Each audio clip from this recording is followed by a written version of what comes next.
পৃথিবী ধ্বংস হওয়ার চিহ্ন খুঁজে পেল বিজ্ঞানীরা। ভয়ঙ্কর ভূমিকম্পে পৃথিবী ধ্বংসে পড়বে সমুদ্রের বুকে, আর পৃথিবীর অস্তিত্ব নিশ্চিহ্ন করে দিতে ভূমিকম্পর সাথে যোগ দেবে শক্তিশালী সুনামি। একবার ভাবুন তো, পুরো পৃথিবীটাই যখন ধ্বংসের মুখোমুখি, তখন মানুষের অবস্থাটা কেমন হবে। এমনই অকল্পনীয় সব ঘটনা নিয়ে নির্মিত সাসপেন্সে ভরা এই মুভিটির প্রতিটি দৃশ্য আপনাকে পরের দৃশ্য দেখার জন্য আকর্ষণে রাখবে।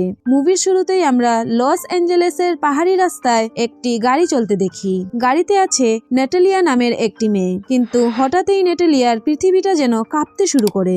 সে বুঝতে পারছিল না আসলে কি হচ্ছে, সে কাঁপছে নাকি পৃথিবী কাঁপছে। পাহাড়ের উপর থেকে যখন বড় বড় পাথর পড়তে থাকে, তখন নেটেলিয়া বুঝতে পারে সেখানে ভূমিকম্প হচ্ছে। পাথরখণ্ড এবং মাটি ধ্বংসের কারণে সে তার গাড়ির কন্ট্রোল হারিয়ে ফেলে। নেটেলিয়ার ভাগ্য ভালো ছিল বলতেই হয়। গাড়িটি খাদে পড়তে পড়তে মাঝপথে একটি বড় পাথরে আটকে যায়, যেন জীবন মৃত্যুর মাঝখানে ঝুলে আছে সে। ঠিক এই সময় আকাশপথে হেলিকপ্টারে এন্ট্রি নেয় আমাদের হিরো রে। রে ছিল ফায়ার ব্রিগেডের টিম লিডার। এখানকার অ্যাক্সিডেন্টের খবর পেয়ে সে নেটেলিয়াকে উদ্ধার করতে এসেছে। সে তার সহকারীকে হেলিকপ্টার থেকে নামিয়ে দিয়ে নেটেলিয়াকে উদ্ধার করার জন্য। সে বারবার অভয় দেয় নেটেলিয়াকে, কারণ এই সময় তার সাহসের প্রয়োজন ছিল, কিন্তু সহকারী নিজেই গিয়ে সেখানে আটকে পড়ে। তাই রে বাধ্য হয়ে হেলিকপ্টারকে অটো পাইলট মুডে রেখে নিজেই নেমে পড়ে তাদেরকে উদ্ধার করার জন্য। একেবারে শেষ সময়ের আগ মুহূর্ত দুজনকেই উদ্ধার করে রে। রে ছিল অত্যন্ত সাহসী এবং দক্ষ একজন উদ্ধার কর্মী, যার প্রমাণ আমরা নেটেলিয়াকে উদ্ধারের মাধ্যমে দেখতে পাই। এরপরে সিন শিফট হয় ক্যালিফোর্নিয়ার ইনস্টিটিউট অফ টেকনোলজিতে। সেখানে লিউরেন্স নামের একজন প্রফেসর তার স্টুডেন্টদের ক্লাস নিচ্ছিল। তিনি মূলত একজন ভূমিকম্প বিশেষজ্ঞ। স্টুডেন্টদের ক্লাস শেষ করে সে তার অফিসে রেস্ট নেওয়ার জন্য যায়। সেখানেই তার এক সহকর্মী কিম হন্তদন্ত হয়ে ছুটে আসে। সে এসে জানায় ভূমিকম্প পরিমাপক স্কেলে দেখা গেছে খুব শীঘ্র শহরে ভয়ানক ভূমিকম্প হতে চলেছে। সে নির্দিষ্ট লোকেশন ট্র্যাক করেছে যেখান থেকে ভূমিকম্পের উৎপত্তি হবে। এবার শীঘ্রই তাদের সেখানে যাওয়া উচিত এবং সেখানটার জন্য কোনো ব্যবস্থা নেওয়া উচিত। অন্যদিকে রেকে দেখা যায় একটি পেপার নিয়ে মন খারাপ করতে।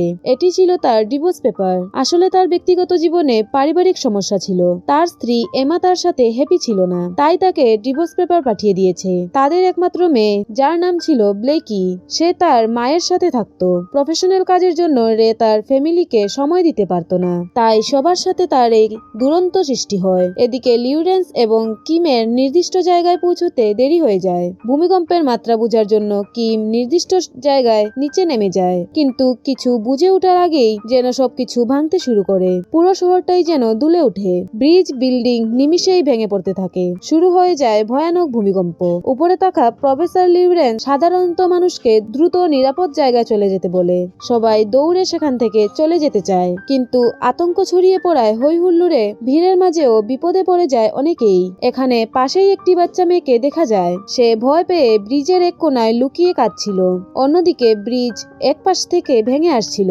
ইতিমধ্যে কিম নিচে থেকে উঠে সেখান দিয়েই দৌড়ে যাচ্ছিল। বাচ্চা মেয়েটিকে দেখে তার মায়া হয় এবং তাকে বাঁচানোর জন্য কোলে নিয়ে দৌড়াতে শুরু করে। ততক্ষণে ব্রিজ ভাঙনে কিমের কাছাকাছি চলে আসে। কিম কোনো মতেই বাচ্চাটিকে ছুড়ে দেয় লিউরেন্সের কোলে। লিউরেন্স বাচ্চাটিকে নিয়ে দৌড়ে সেখান থেকে চলে যায়, কিন্তু তার আগেই কিমের পায়ে একটি লোহার রড বিঁধে যাওয়ায় সে সেখানেই পড়ে যায়। দ্বিতীয়বার উঠে দাঁড়াতে না পারায় কিছুক্ষণের মধ্যেই ব্রিজ ভাঙনের সাথে সাথে সেও নিচে সমুদ্রে পড়ে যায়, আর সেখানেই তার মৃত্যু হয়। এই ভূমিকম্পের ঘটনা মুহূর্ততেই চতুর্দিকে ছড়িয়ে পড়ে। এর বেশ কিছুক্ষণ পর রে তার মেয়ে ব্লেকির সাথে দেখা করতে যায়। সেখানে সে তার মেয়ে এবং স্ত্রী দুজনের সাথেই দেখা করে। তার স্ত্রী তাকে ডিভোর্স দিয়ে তার বয়ফ্রেন্ড ড্যানিয়েলের সাথে থাকতো। স্ত্রীর সাথে অন্য কাউকে দেখে রে অনেক কষ্ট পায়, কিন্তু তা প্রকাশ করে না। হাসি মুখে সবার সাথে কথা বলে সেখান থেকে বেরিয়ে যায়। এরপর গাড়ি নিয়ে চলে যায় তার কর্মস্থলে। অন্যদিকে ব্লেকি তার সৎ বাবা অর্থাৎ ড্যানিয়েলের সাথে ঘুরতে যায় স্যান ফ্রান্সিসিতে। সেখানে ড্যানিয়েল তার কাজের মিটিং এর জন্য গেলে ব্লেকি ওয়েটিং রুমে অন্যদের সাথে অপেক্ষা করতে থাকে। এখানেই তার পরিচয় হয় বেন নামের একটি ছেলের সাথে। বেন বড্ড হাসিখুশি ধরনের ছেলে। অল্প কিছুক্ষণের মধ্যেই বেনের সাথে তার ভালো বন্ধুত্ব হয়ে যায়। বেনের ছোট ভাই উলিও তাদের সাথে ভালো সময় কাটাচ্ছিল। এদিকে আগের ভূমিকম্পের খবর পুরো পৃথিবীতে ছড়িয়ে পড়ে। এতে মিডিয়ার লোকেরা সায়েন্টিস্ট লিউরেন্সের কাছে আসে তার কাছে সেই ভূমিকম্পের ব্যাপারে ইন্টারভিউ নিতে। ঠিক এই মুহূর্তে লিউরেন্সের কিছু স্টুডেন্ট আতঙ্কিত অবস্থায় সেখানে ছুটে আসে। তারা লিউরেন্সকে জানায় ঠিক আগেরবারের ভূমিকম্পের মতোই আবারও সংকেত দেখা যাচ্ছে স্যান ফ্রান্সিসকোতে। লিউরেন্স দ্রুত সেই সংকেত চেক করে এবং সবকিছু মিলে গেলে সে বুঝতে পারে এটি আগেরবারের চেয়েও বেশি ভয়ঙ্কর হতে চলেছে। স্যান অ্যান্ড্রেসের পুরো শহরই পড়তে যাচ্ছে এই ভয়াবহ ভূমিকম্পের কবলে। এদিকে লস অ্যাঞ্জেলেস ইমা তার এক বান্ধবীর সাথে একটি হোটেলে এসেছিল। হঠাৎ সেখানে ভূমিকম্প শুরু হলে ইমা ভয়ে আতঙ্কিত হয়ে পড়ে। তবে হঠাৎই তার রের কথা মনে পড়লে সাথে সাথে সে রেকে ফোন করে তাকে বাঁচাতে বলে। রে সেই হোটেলের নাম শুনে দ্রুত তাকে বিল্ডিং এর ছাদে আসতে বলে। অন্যদিকে ড্যানিয়েলের মিটিং শেষ হলে সে তার সৎ মেয়ে অর্থাৎ ব্লেকিকে নিয়ে গাড়িতে উঠে সেখান থেকে বেরোনোর জন্য, কিন্তু বের হওয়ার আগেই সেখানে ভূমিকম্প শুরু হয় আর তাদের গাড়িটি মেঝে ধ্বংসে গর্তে পড়ে যায়। অনেক চেষ্টা করার পর ড্যানিয়েল সেখান থেকে বেরোতে পারলেও ব্লেকি বেরোতে পারে না। ড্যানিয়েল তখন অন্যদেরকে অনুরোধ করে ব্লেকিকে উদ্ধার করার জন্য, কিন্তু সবাই তখন নিজেদের জীবন নিয়ে ছুটতে ব্যস্ত।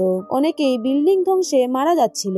ড্যানিয়েল তার চোখের সামনে এসব মৃত্যু দেখে ব্লেকিকে উদ্ধার করার কথা ভুলে নিজেই প্রাণ বাঁচাতে সেখান থেকে পালাতে থাকে। কিন্তু ব্লেকি বিপদে আছে এটা দূর থেকে ব্যান্ড শুনতে পেয়ে সে এবং তার ভাই উলি যায় ব্লেকিকে বাঁচাতে। এদিকে লস অ্যাঞ্জেলেসের যে হোটেলে এমা ছিল সেখানে রে পৌঁছে যায়, কিন্তু এমা বিল্ডিং এর ছাদে উঠতে পারছিল না, কারণ বিল্ডিং এর বেশিরভাগ অংশ ততক্ষণে ধ্বংসে পড়েছে। তবুও কোনোভাবে ইমা ছাদে উঠে যায় আর সেখানে অপেক্ষারত রের হেলিকপ্টারে উঠে। যদিও এখানে সে বারবার বিপদের সম্মুখীন হয়, শুধুমাত্র রের অসাধারণ দক্ষতার জন্য তারা দুজনেই সেখান থেকে বেঁচে যায়। অন্যদিকে ব্লেকি সেই আটকে থাকা গাড়ি থেকে তার বাবা রের কাছে ফোন করে। সে কাঁদতে কাঁদতে তার অবস্থা বর্ণনা করে রের কাছে। বেন এবং অলি চেষ্টা করতে থাকে ব্লেকিকে কোনোভাবে গাড়ি থেকে বের করার জন্য। এরপর অনেক চেষ্টা করে তারা ব্লেকিকে উদ্ধার করতে সক্ষম হয়। এরপর তারা সেই বিল্ডিং থেকে সেফ জায়গায় বেরিয়ে আবারও রেকে ফোন করে। রে তাদেরকে কোনো এক টাওয়ারের অবস্থান নিতে বলে এবং খুব শীঘ্রই সেও সেখানে পৌঁছে যাবে বলে জানায়। রের পরিবারের প্রতি দায়িত্ববোধ এবং ভালোবাসা দেখে ইমা তার নিজের ভুল বুঝতে পারে, কিন্তু কিছুক্ষণের মাঝেই তার হেলিকপ্টারের যান্ত্রিক ত্রুটি দেখা যায়। দেখতে দেখতে একটা পোলের সাথে ধাক্কা লেগে তাদের হেলিকপ্টারটি কন্ট্রোল হারিয়ে একটি সুপারমার্কেটে ঢুকে যায়, কিন্তু তাদের ভাগ্য ভালো থাকায় তাদের মারাত্মক কোনো ক্ষতি হয় না।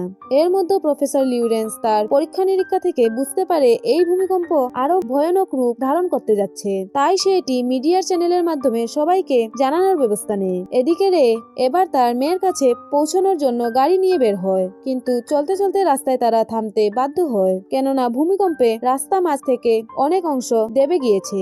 গাড়ি নিয়ে এগোনো আর সম্ভব নয়, কিন্তু সে সময় সেখানে একজন অচেনা লোক তাদেরকে সাহায্য করতে আসে। রে এবং এমা তাদেরকে জানায় তাদের মেয়ে স্যান ফ্রান্সিসকোতে আছে, তার কাছেই তারা পৌঁছতে চাইছে। সবকিছু শুনে লোকটি তার নিজের হেলিকপ্টার তাদের দিয়ে দেয়। এবার রে এবং এমা আবারও হেলিকপ্টার নিয়ে বেরিয়ে পড়ে নিজেদের মেয়েকে বাঁচাতে।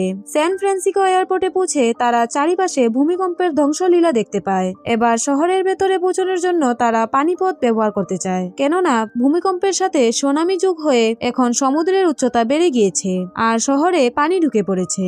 একটি স্পিড বোট নিয়ে রে যখন চলতে শুরু করে তখন তাদের সামনে বিশাল আকারের একটি ঢেউ আসে। তবুও রে নিজের দক্ষতায় সেখানে টিকে থাকে, কিন্তু এ ঢেউয়ে বড় বড় জাহাজ উল্টে যেতে থাকে।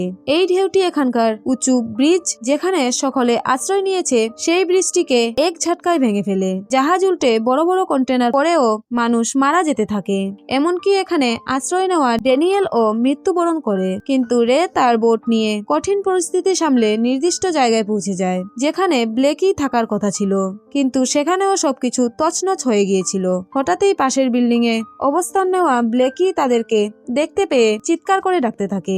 উলিও তার সাথে চিৎকার করে, কিন্তু তাদের কণ্ঠস্বর রে পর্যন্ত পৌঁছায় না। তখন তারা একটি লেজার লাইট ব্যবহার করে ইমার উপর আলো ফেললে ইমা তা দেখতে পায়। এবার দুপক্ষই একে অপরকে দেখে খুশি হয়, কিন্তু তখনই ব্লেকিদের বিল্ডিং ধ্বংসে পড়ে। সাথে সাথে মেয়েকে বাঁচাতে রে পানিতে ঝাঁপিয়ে পড়ে। এরপর ব্লেকি যেখানে আটকে ছিল সেখানকার কাঁচ ভেঙে ব্লেকিকে উদ্ধার করে, কিন্তু ব্লেকি ততক্ষণে জ্ঞান হারিয়ে ফেলে। তারপর সবাইকে বোটে নিয়ে নিরাপদ জায়গায় বেরিয়ে আসে রে, আর প্রাথমিক চিকিৎসা দিয়ে ব্লেকির জ্ঞান ফেরানো হয়। এবার টিভি নিউজে দেখা যায় ভূমিকম্প এবং সুনামি কিছুক্ষণের মধ্যেই ঠিক হয়ে যাবে। পৃথিবীর নিচে থাকা টেকটনিক প্লেট তার নিজের জায়গায় শান্ত হয়ে এসেছে। তারা দেখতে পায় সেই ভাঙা ব্রিজে ইউএস এর পতাকা উঠছে।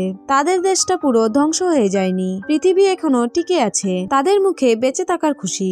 এবার তারা নিজের নিজেদের ভুল বুঝাবুঝি মিটিয়ে নেয়। পুরো ফ্যামিলি একসাথে বাঁচার সিদ্ধান্ত নেয়। বেন, উলি তারাও এই দুর্যোগে বেঁচে রয়। আর এখানেই শেষ হয় জনপ্রিয় মুভি সান অ্যান্ড্রেস। তো পুরো ভিডিওটি আপনাদের কাছে কেমন লেগেছে অবশ্যই তা কমেন্ট বক্সে জানিয়ে দেবেন এবং ভালো লাগলে লাইক, কমেন্ট ও শেয়ার করবেন। আর আপনি যদি চ্যানেলে নতুন হয়ে থাকেন তাহলে অবশ্যই চ্যানেলটিকে সাবস্ক্রাইব করতে ভুলবেন না।